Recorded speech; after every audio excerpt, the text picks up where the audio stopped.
parábola do filho perdido, uma passagem muito conhecida por todos nós, celebrada, cantada por todos nós, mas ela tem uma mensagem que resume o ministério de Jesus Cristo no mundo e a misericórdia e a graça de Deus derramada sobre as nossas vidas o tempo inteiro.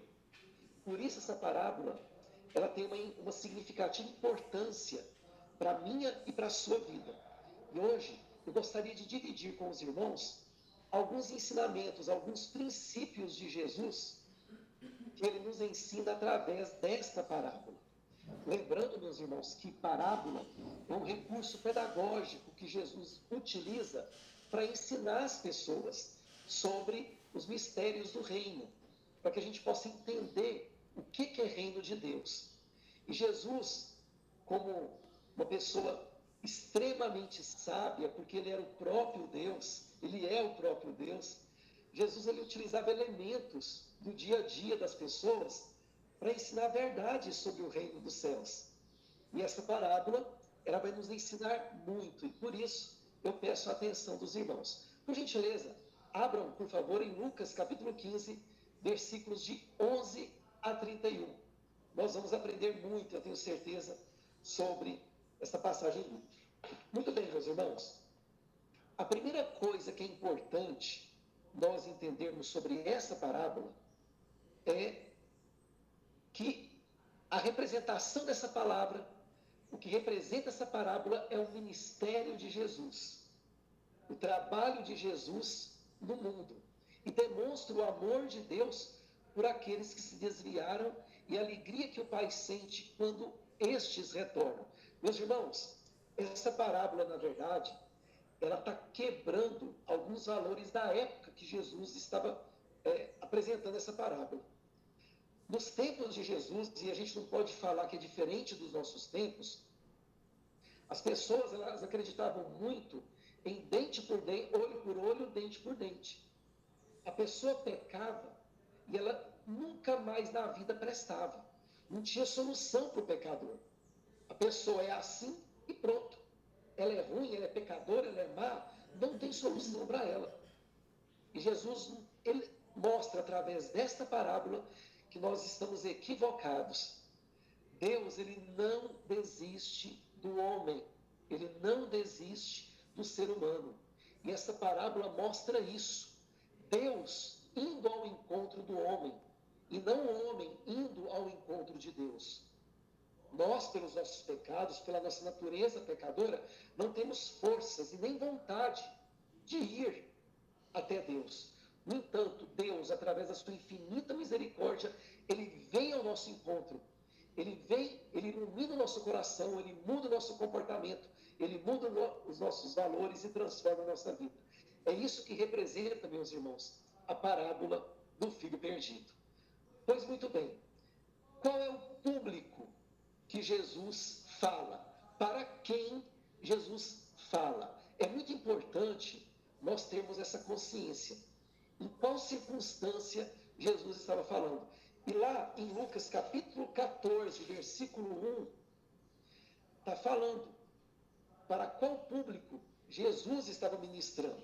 Eu vou pedir para a Valéria ler essa passagem. Lucas capítulo 14, versículo 1. Por favor, Valéria, lê para nós. Certo sábado, entrando Jesus para comer na casa de um fariseu importante, observavam-no atentamente. Muito obrigado. Gente, Jesus estava em um lar, em uma casa, ele foi convidado para almoçar, para comer, na casa de um fariseu. Naquele tempo, meus irmãos, fariseus, que eram líderes religiosos, cobradores de impostos, eram pessoas extremamente odiadas. E Jesus se sentava à mesa com essas pessoas. E foi para esse público, fariseus, líderes religiosos, cobradores de impostos, pecadores, foi para esse público que Jesus dirigiu essa parábola, demonstrando e mostrando mais uma vez que o ministério dele era para alcançar o coração dos perdidos, dos falidos espiritualmente, dos pecadores. Então Jesus ele quebrava aquele valor de olho por olho, dente por dente. O pecador, uma vez pecador, ele não tem jeito, não tem solução para a vida dele. Ele tem que ser expulso, excomungado e odiado pelas pessoas. Jesus não. Jesus, ele sentava à mesa dos pecadores, ele abraçava os pecadores e transformava a vida desses pecadores. Esse era e é o ministério de Jesus, meus irmãos. Muito bem.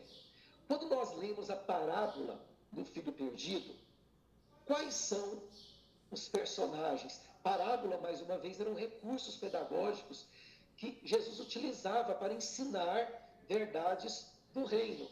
Isso era a parábola.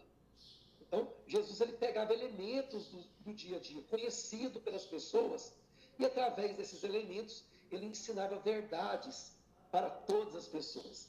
Nós conhecemos muito bem essa parábola e sabemos o que ela significa. Eu vou pedir, por gentileza, para que a Ju Rosa leia essa parábola para nós. Lucas capítulo 15, versículos de 11 a 31. Por favor, Ju, faça a leitura para nós.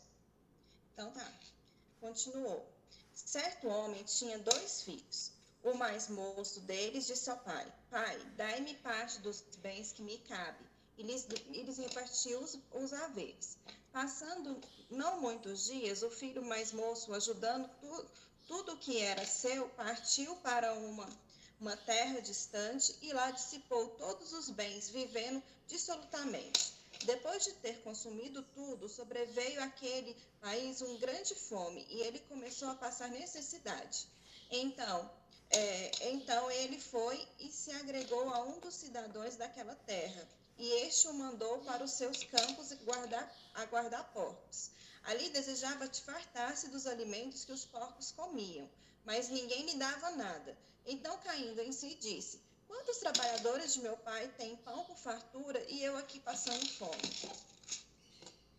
Levantar-me-ei e irei ter com meu pai. E lhe direi: Pai, pequei contra o céu e diante de ti. Já não sou digno de ser chamado seu filho. Trata-me como um dos seus trabalhadores. E levantando-se foi para seu pai. Vinha ele ainda de longe, quando seu pai o avistou e, compadecido dele, correndo, o abraçou e o beijou. E o filho lhe disse: Pai, pequei contra o céu e diante de ti. Já não sou digno de ser chamado seu filho. O pai, porém, disse aos seus servos: Trazei depressa a melhor roupa, vestiu-o, pondo-lhe um anel no dedo e sandália nos pés. Trazei também e matai novilho cevado, comamos e regozijemos, porque este meu filho estava morto e sobreviveu, mas estava perdido e foi achado. E começaram a regozijar-se. Ora, o filho mais velho tivera no campo e quando voltava, aproximou-se da casa e ouviu músicas e danças. Chamou um dos criados e perguntou-lhe o que era aquilo. E ele informou: Veio teu irmão a teu pai, mandou matar o novilho cevado, porque o recuperou com saúde. Ele se indignou e não queria entrar. Saindo, porém, o pai procurou conciliá-lo. Mas ele respondeu ao seu pai: Há tantos anos que te sirvo, jamais transgredi uma ordem tua, e nunca me deste um cabrito sequer para alegrar-me com os meus amigos. Vindo, porém, esse teu filho, que desperdiçou todos os seus bens com mentirices, tu mandaste matar para ele o novilho cevado. Então lhe respondeu o pai: Meu filho, tu sempre está comigo. Tudo que é meu é teu. Até o 31, né? Isso. Ok. Obrigado, Ju. Muito bem, meus irmãos. Olha só. Essa parábola, ela tem como integrantes, como participantes, o pai, que representa Deus, o irmão mais jovem, que representa os cobradores de impostos e os pecadores a quem Jesus ministrava, e o irmão mais velho está representando os líderes religiosos. Ora, por que o irmão mais velho representa líderes religiosos? Os fariseus, meus irmãos. Porque aqueles homens, os líderes religiosos, eles tinham muito conhecimento da lei. Eles tinham muito conhecimento da palavra de Deus. Mas esse conhecimento não transformou seus corações. Eram homens legalistas. Eles não conheciam e não viviam práticas de misericórdia, de perdão, apenas de condenação. O irmão mais jovem, por outro lado, representando os cobradores de impostos e os pecadores, eram pessoas que viviam como se Deus não existisse. Ignoravam e desvalorizavam a presença de Deus em suas vidas.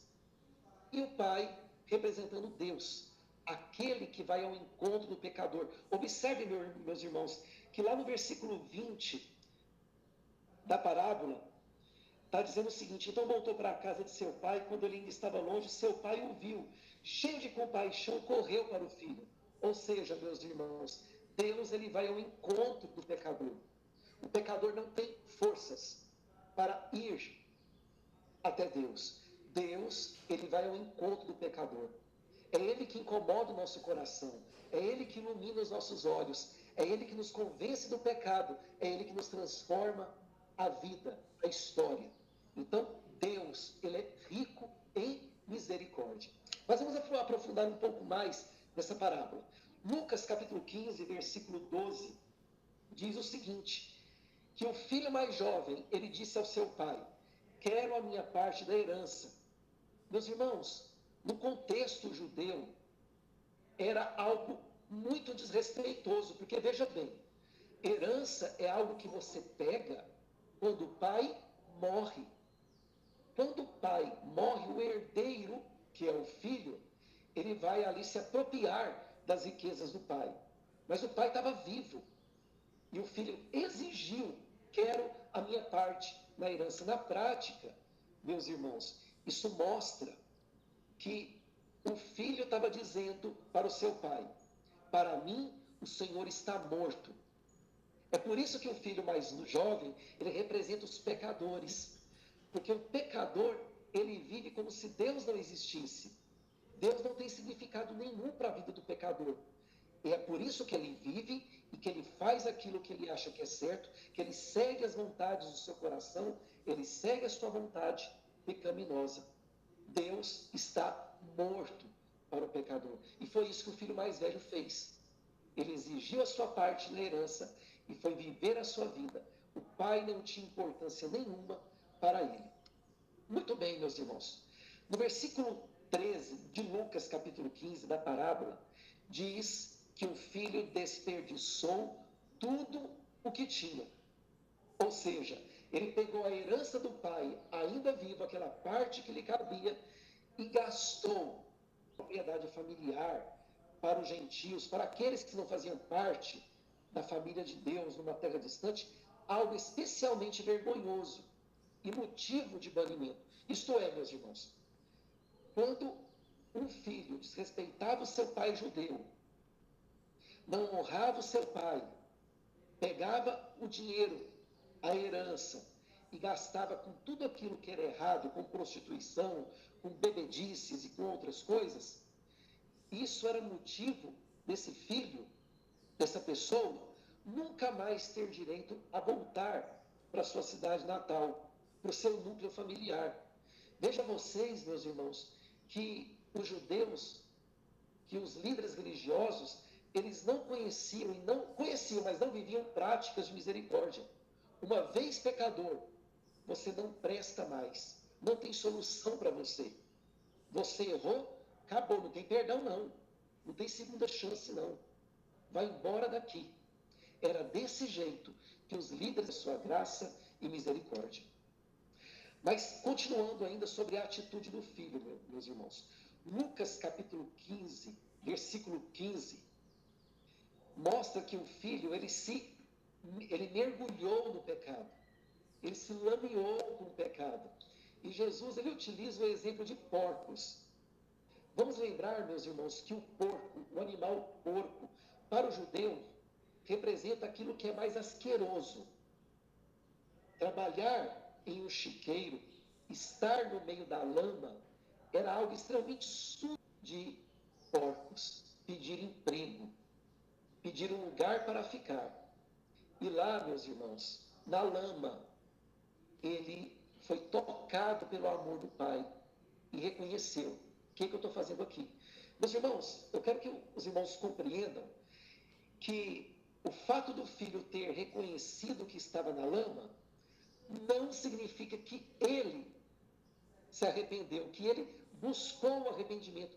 Mas antes disso, o Espírito Santo de Deus entrou desse filho e o convenceu: eu estou errado.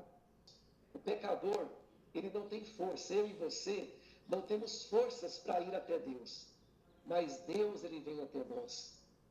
Mais uma vez, observem aí a misericórdia de Deus sobre a vida dos pecadores. Os porcos eram considerados impuros, o que fazia daquele trabalho o mais degradante que se podia imaginar para um judeu. Meus irmãos, não importa o lamaçal a esse toque de Deus. E neste momento, lá em Lucas capítulo 15, versículo 20, diz o seguinte: então, uma vez já convencido do pecado, uma vez incomodado pelo espírito demais, será que meu pai vai me receber alegria para